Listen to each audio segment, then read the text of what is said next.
তোর আগে না নারায়ে তাকবীর নারে রিসালাত নারে নওসিয়া শাইখ শারে সিন্ধু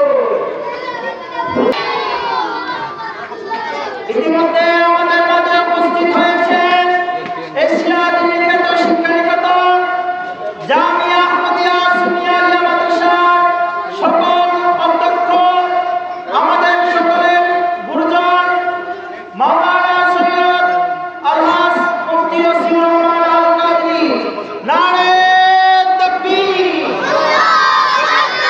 নারে নওসিয়া আহলে সুন্নাত ওয়াল জামাত হুজুরদের দয়ার চাদর আমাদের মাথার উপর আছে বলে আমরা এখনো পর্যন্ত মাথা ময়দানে আপনাদের কিছু বলার সুযোগ পাচ্ছি, সেটা হুজুরদের দয়া নজর এবং হুজুরদের রহমতের চায়। কারণ প্রত্যেকটি ওস্তাদগণ ছাত্রদের জন্য ফিতার চাইতে বেশি, বাবার চাইতে মা বাবা আমাদেরকে জন্ম দিয়েছে, আর আমাদের ওস্তাদগণ আমাদেরকে আল্লাহ রসুল দিয়েছে। সুবহানাল্লাহ বলে। সেই জন্য আমাদের সকলের ওস্তাদ, আমাদের মাতার তাজ হুজুর আল্লামা কাদের সাহেব বলানি হুজুর এসেছেন।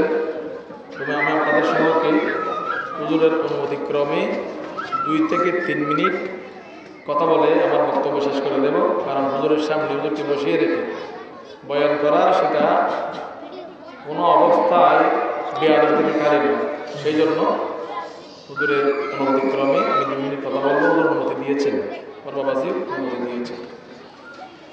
হুজুর মওজুদ হুজুর কাবলা হুজুর আমাদেরকে যখন ক্লাস করাতেন, হুজুরের ক্লাসের মধ্যে আমি কামিল তাফসীর, হুজুর আমাদেরকে আল ইতকান ফি উলুমুল কোরআন পড়িয়েছেন এবং ফিকহের মধ্যে এসে আল আসবাব ওয়ান নাজায়ের পড়িয়েছেন জামিয়াতে। হুজুর আমাকে, আমার একটু চুল লম্বা ছিল, আমি ছাত্র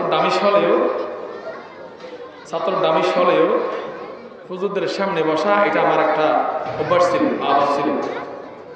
অনেক সময় দামিশ হলেও ওস্তাদের স্বর্ণাপন্ন হলে সেটা দামিশ থাকে না, ভালো হয়ে যায়, সেই নিয়ে আমি বসতাম।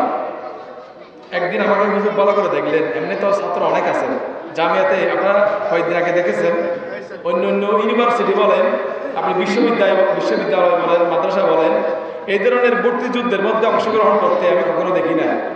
কিন্তু ইনশাআল্লাহ আমার মুর্শিদ করিমের সদকায় এই দক্ষিণ এশিয়ার শ্রেষ্ঠতম শিক্ষা আদারা, দ্বীনি আদারা জামিয়া আহমদিয়া সুন্নিয়া আলিয়ার মধ্যে যে পরিমাণ ভর্তি যুদ্ধের মধ্যে অংশগ্রহণ করেছেন, একটা জুলুস হয়ে গেছে আলহামদুলিল্লাহ।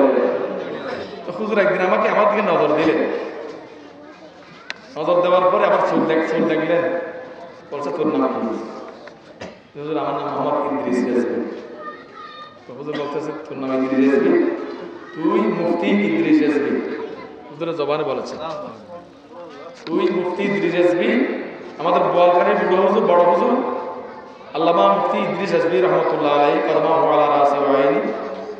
হুজুর ফিরে তরিকত উনি তেমন বয়ান করেন না, তবে আমার ইদ্রিস রেজভী, মুফতি ইদ্রিস রেজভী তুই বয়ান করবি, ওই তোরা খেয়াল আইস, এই তোরা খেয়াল আইস। আর ইদ্রিস রেজভী আই দিনে তীব্র জবান তুমি যেদিন বাইরে হতাইয়েন ইয়েনে আলো বলে ফাতেও আর কিছু না লাগে।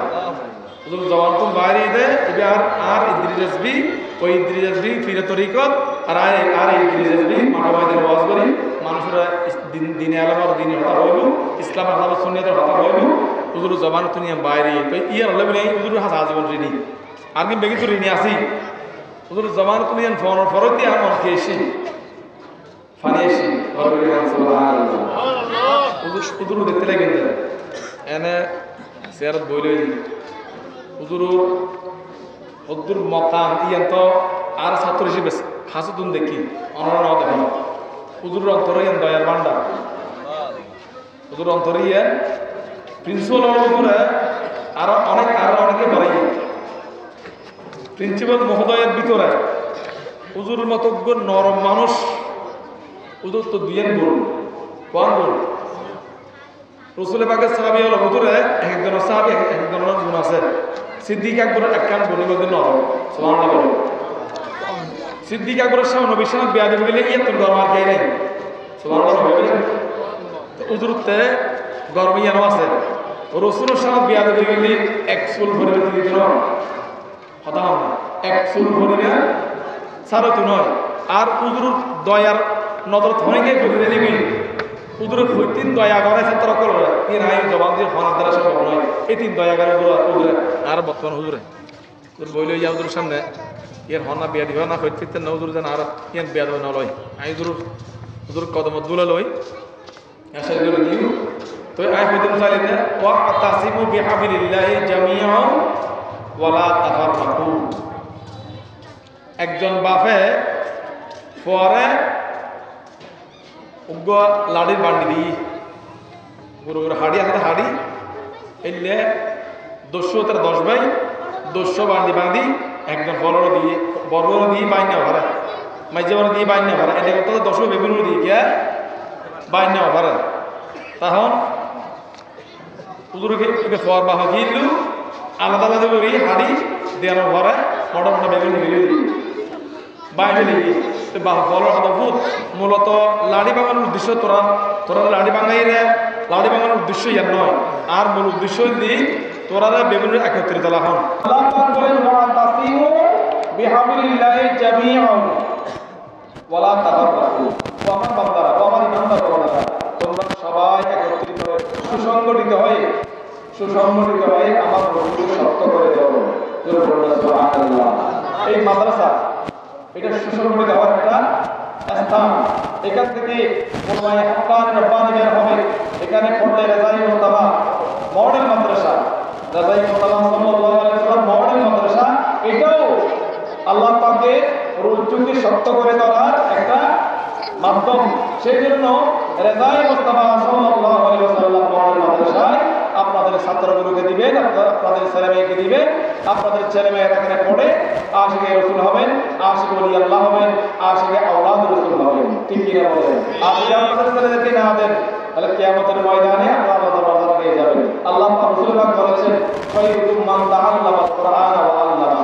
তোমাদের মধ্যে সর্বশ্রেষ্ঠ ওই ব্যক্তি যে ব্যক্তি কোরআন শরীফ নিজে পড়ে আর মানুষদেরকে পড়ান। সেই জন্য আল্লাহ তাআলা বলেছেন উতুবুল ইলম ওয়া তাআলামিসসিন। ইসলামের জ্ঞান অর্জন করার জন্য যদি চিন্তা যেতে হয় সেখানে তোমরা গিয়ে ইসলামের জ্ঞান অর্জন করো। আজকে আমাদের হুজুর কেবলার আমাদেরকে শিক্ষা দিয়েছেন বলে আপনাদের সম্মুখে সেই কথা বলার সুযোগ হয়েছে।